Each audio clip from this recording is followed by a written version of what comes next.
Seu Afonso, fala pra mim, o que aconteceu aqui hoje? O que aconteceu é que alguma reforma trouxe fogo para a junta de dilatação. Essa junta ela é revestida com papelão, isso há 60 anos atrás. E lógico, isso entrou em combustão. Não tem risco nenhum.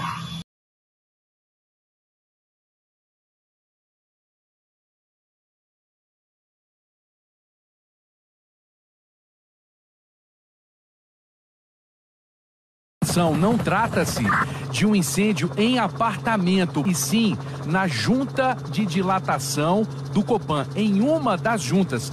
A gente está sobrevoando o edifício Copan, um dos mais conhecidos do Brasil, fica no centro aqui de São Paulo. Então é um incêndio em uma das juntas de dilatação do edifício Copan. A gente vê uma movimentação muito grande, pelo menos 9 viaturas dos bombeiros por ali. A gente está vendo também água, né, sendo jogada bem nessa junta. Essa junta serve para o seguinte, elas permitem, né, a movimentação controlada de diferentes partes da estrutura, e exatamente em uma delas do edifício Copan, a gente está vendo esse fogo. Está vendo que tem uma fenda ali, um espaço entre uma parte, entre um bloco e outro do Copan. Então o fogo é bem ali e próximo da cobertura. E é por isso que os bombeiros estão fazendo o combate a esse incêndio diretamente nessa fenda que faz parte da junta de dilatação.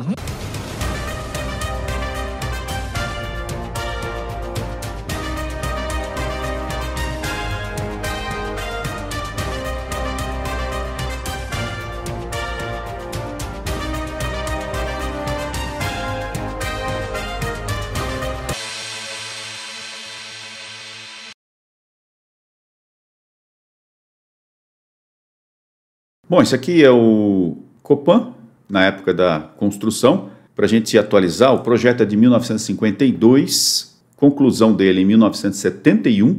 São 1.160 apartamentos, 6 blocos, e a construção dos seus blocos aqui, na face lateral direita e na face esquerda. São 115 metros de altura essa edificação. Apartamentos de 26 a 350 metros quadrados, em média 5.000 moradores nesses 6 blocos. Nós vamos mostrar depois aí os blocos. No térreo tem aproximadamente 70 lojas e um cinema. Cerca de 70 lojas, 73 lojas nesses 6 blocos. Lembrando, 1.160 apartamentos e cerca de 5.000 moradores. Imagina você fazer o abandono dessa edificação, completa dessa edificação. Vejam como é bastante complexa. Os blocos incendiados foram, na realidade, o incêndio ocorreu, né, na junta de dilatação. Nós vamos mostrar no outro vídeo, na outra imagem, entre os blocos D e E. O bloco D de Delta, são 3 dormitórios, residencial de 3 dormitórios, e o bloco E tem 1 dormitório ou kitnet, ou seja, são kitnets ou unidades com 1 dormitório. A área total construída desta edificação é em torno de 116.152 metros quadrados. Bem grande a edificação. O problema é enorme, um incêndio deste, nessa magnitude de prédio, com essa altura, com essa quantidade de pessoas, com essa quantidade de apartamentos. Vamos falar um pouquinho mais a respeito da complexidade deste prédio. Foi comentado que o incêndio não era complicado, né? Vamos verificar aqui. Este é o prédio. A junta de dilatação, pela imagem que nós vimos, fica mais ou menos aqui, ó, fica mais ou menos nessa região aqui, pela imagem, que a gente não consegue visualizar, né, adequadamente, mas a junta de dilatação está mais ou menos por aqui, os blocos D e E.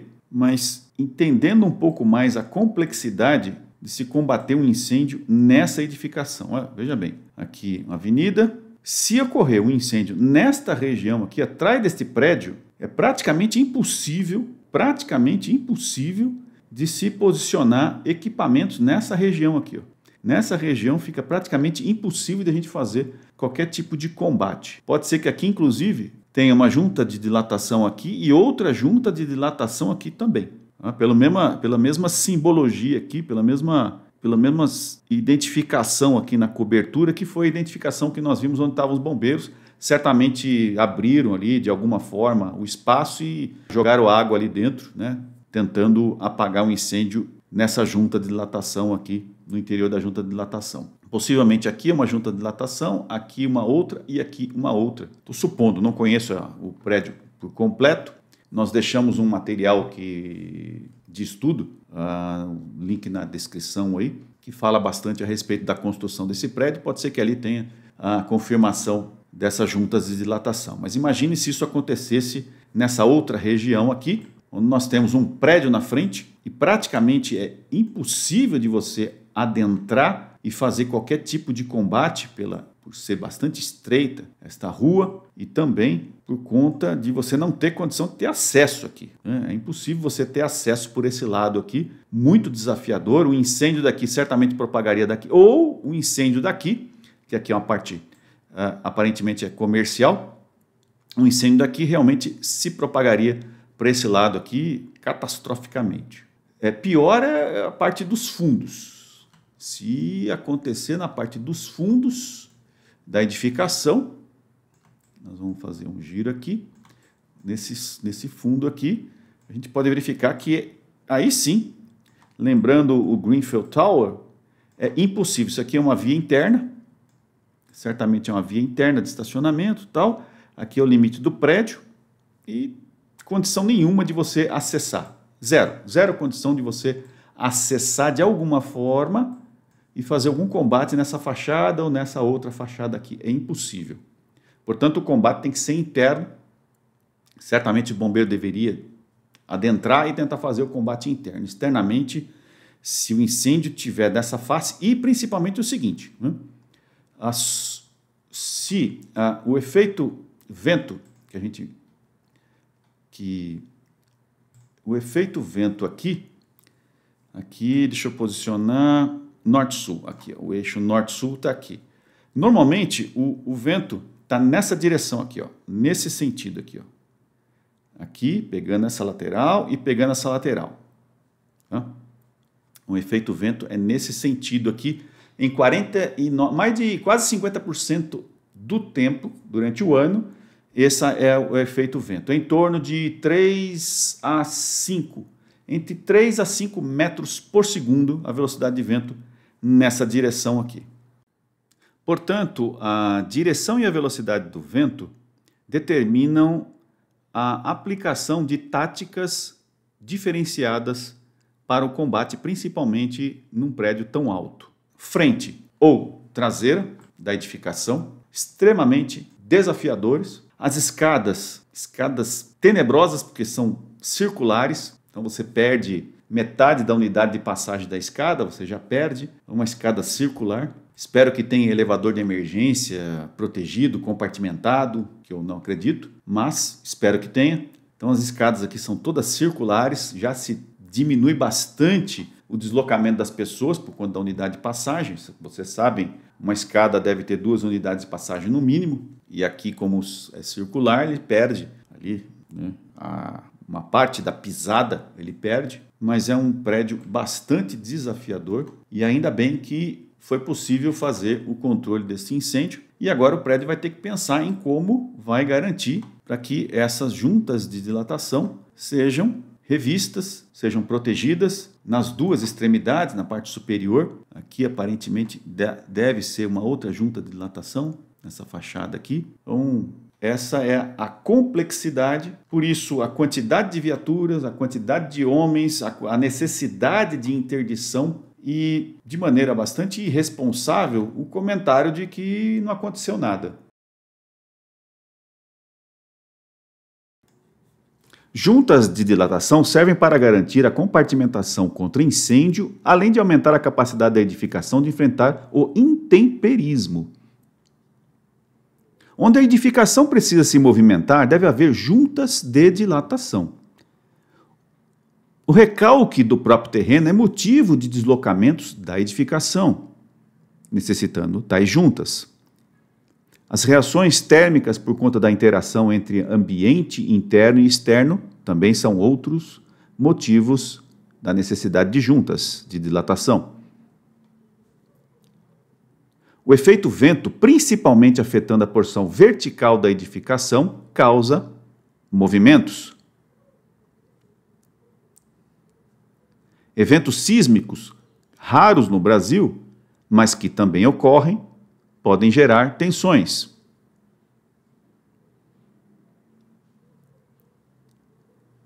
Esforços horizontais também devem ser controlados através de juntas, da mesma forma que os esforços verticais.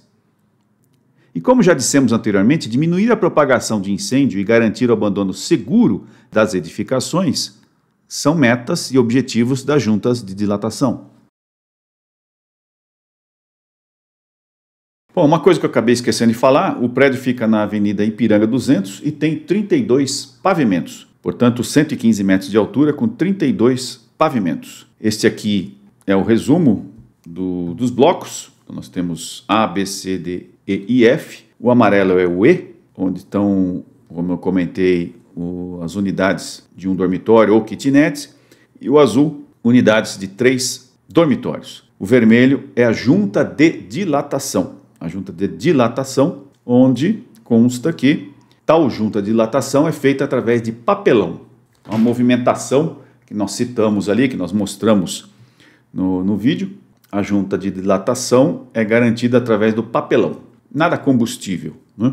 O que diz o conceito de compartimentação horizontal e vertical das edificações? Os revestimentos das fachadas das edificações devem atender ao contido na Instrução Técnica 10.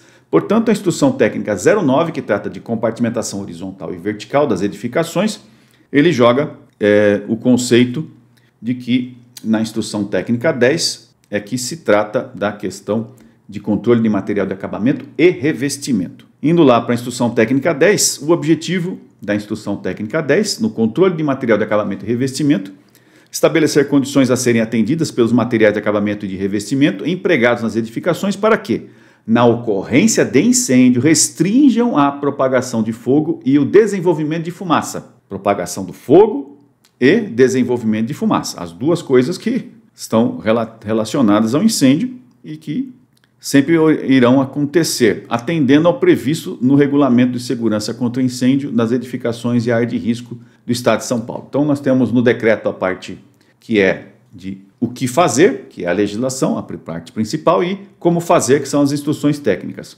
No item 5.1.2, deve ser exigido o controle de material de acabamento e revestimento, SEMAR, em razão da ocupação da edificação. Então, de acordo com o risco da edificação, você tem um rigor maior ou menor.